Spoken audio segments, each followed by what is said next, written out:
যে ছেলে কোনোদিন ফুল প্যান্ট পরে না ফুল প্যান্ট পরে কই যায় এগুলো শালা হারামি কে কি দরকার না তুই এমন করে হাইটে আইতেছস তোর পাশাত কি গুলাইয়া আছে নাকি বলেন কি থাকলে আছে যদি থাকে তার জন্য দায়ী তুই লে আমি কি করলাম কালকে রাতে তো তোরে কইলাম বারবার কইরা যে আমি আর কাঁঠাল খামু না তুই তো আমার সেই জোর করে খাওয়াইলি তো কি হইলো কাঁঠালটা খাওয়ার সময় আমি মানে তোর মনে বাদ দিয়ে মানে গুইতে মানে কাঁঠাল খাওয়াই দিছি না কিছু হয় নাই সকাল থেকে নাই করে হলো 25 বার পাহানাত গেছি আর 6টা প্যান্ট না থাক আর কিছু কইলাম না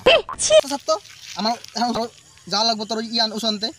ওষুধ আনার দরকার নাই আমি আসছি তো টেনশন নাই আমি ওষুধ দিয়ে দেবো কোনো চিন্তা নাই মদ তো বেশি খাই নাই উল্টা পাল্টা বলছি কেন আচ্ছা ঠিক আছে তুই যখন কইলি তাহলে যাবো না আনতে ওষুধ শোন না মান্তুর একটা ফোন করি মান্তুর মনে হয় মন টন খারাপ চলো একটা ফোন করি তো আচ্ছা দাঁড়া করতেছ নাম্বারটা জানি কত 98-3 जानी तुमने एक शेर को फोन किया কি কই রে কই তুই হ্যাঁ তোরে ফোন করলে একবার খালি বাঘের ভয় দেখায় হুর আমি তো ভয় পেয়ে গেছিলাম গা তুই তো ভয় পাবি তো সব কিছুতে ভয় পায় চল মান্তুর ভাই চল চল চল A few moments later. ঘরে মনে আছে চল ডাক দি দরজা তো খোলাই আছে মাতো কেন সন্ধে সন্ধে নামে সে পালায়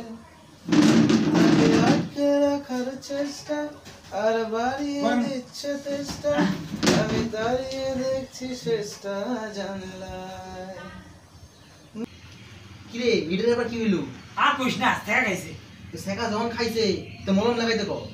তো মলম না লাগাই গান করে কে আরে ওই শেখা না ধোকা খাইছে ও ধোকা খাইছে আরে ধোকা তো আমিও খাইছি হ্যাঁ? সেদিন বাজার থেকে 35 টাকা দেখি নিয়ে আনিছিলাম রান্না করছে সেই টেস্ট লাগে হ্যাঁ বলদা ওই ধোকা না এটা ওর গার্লফ্রেন্ড ওর সাথে প্রতারণা করছে তুই কি বুঝোস না বুঝো এইবার বুঝলাম ওর গার্লফ্রেন্ড ওরে সাইডে দিয়ে গেছে আরে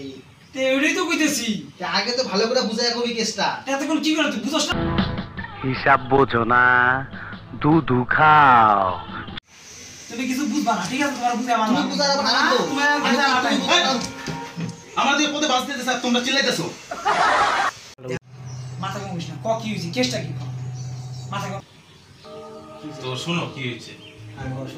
তো আমার গার্লফ্রেন্ড অনেকদিন যাবতই বলতেছিল যে আমাকে নাকি খাওয়াবে ঠিক আছে তো ওর কথা মতো আমিও গেলাম আর তোমরা তো জানোই আমি কেমন খাই আর কতগুলা খাই ঠিক আছে তো আমার খাওয়ার বিল দেখা ও টয়লেটে যাওয়ার কথা কইয়া এই যে গেছে এখনো পর্যন্ত আমার আসেনি আর ফোন নাম্বার ব্ল্যাক লিস্ট তাই নাকি বস কি রে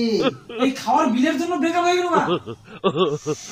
তোর টয়লেট কেস আমারও তো একই টয়লেট কেস আমারও একই টয়লেট কেস তোর টয়লেট কেস মান্তুর মতো নাকি আগে তো গার্লফ্রেন্ড নিয়ে গেছি পার্কে তো উনি কেউ আমার হাত ধরে কইতেছে দেখো তুমি কিন্তু আমার হাত কোনোদিনও ছাড়বা না আর যদিও আমি তোমার হাত ছাড়ি তুমি কিন্তু আমার পিছন পিছন থাকবে ঠিক আছে থাকবো তোমার পিছন সবসময় থাকবে তো এই কথা কর কিছুক্ষণ পরেই এই 1-1.5 মিনিট পরে গার্লফ্রেন্ড টয়লেটে যাবে টয়লেটে যাবে তো আমার কিছু না দেখি যাইতেছে আমাকে হাত মনায় দিল ছাইয়া তো কইছে তো পিছন পিছন যাইতে আমি আর পিছন পিছন যাইতেছি হ্যাঁ গিয়ে টয়লেটে ঢুকছে আমিও ঢুকবার নিছি দিল দরজাটা মুখের উপরে বন্ধ করে এই তো দরজা বন্ধ করলো আর আমার জীবন আরো টয়লেটে যাও দেখো কেমন মজা একটা টয়লেটে কি দুজন ঢুকা যায় আরো যা টয়লেটে তুমি বড় বড় লেকচার দিও না ঠিক আছে তুমি তো তোমার বাবার কথার মতো 3 বছরের রিলেশনশিপ তুমি ভাঙিয়ে দিলা একদম একদম আমি তো ভাবছি আমি একলাই গোয়া মারাই খাইছি আমাদের সবাই গোয়া মারাই খাইছে রে মান্ত আরে গুল্লু চপ মান্ত তুই কোন টুয়ের গেঞ্জি বসছিস এটা পেট ফুট বাইরে রইছে আর লুঙ্গে কি করো কতক্ষণ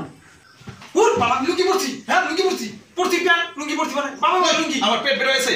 খালি লেখা উল্টো পাল্টা কথা বল আলে উল্টা বলে কথা ভাই ও চপ নিয়ে বসেছে বেশি আলি কেন জানি আমার জায়গা পায় না আরে চেতার কি হইলো এমনি ডাক দিলাম তো করে আমি আয় বয় নাই আয় বয় আয় তোরা কি নিয়ে আলোচনা করতেছিস তাহলে আমাদের গল্প এটা গল্প কিছু কে কামকে গোয়ার হাইজি প্রেমের মধ্যে উল্লেখ গল্প এখনকার দিনের প্রেম আর হয়ে গেছে অনুষ্ঠান বাড়ি খাওয়ার টেবিলের মতো যেই ভাতটা দিল ঠিক আছে ডাইলটা দিতে আর ঘুগামারি নেওয়া দ্বারা আগে চেয়ারটার বলে বুক এখনের দিনের চেংড়িগুলো এরকম 5-এর থেকে বলে বুক আজকে আইসোস অনেকদিন পরে আমার বাড়িতে আচ্ছা বাদ দাও চলো সবাই মিলে আমরা আজকে একটু নাচানাচি করি হ্যাঁ চলো চলো চলো আমি তো নিবাত না আমি চলো না তুই চলো চলো না চলো চলো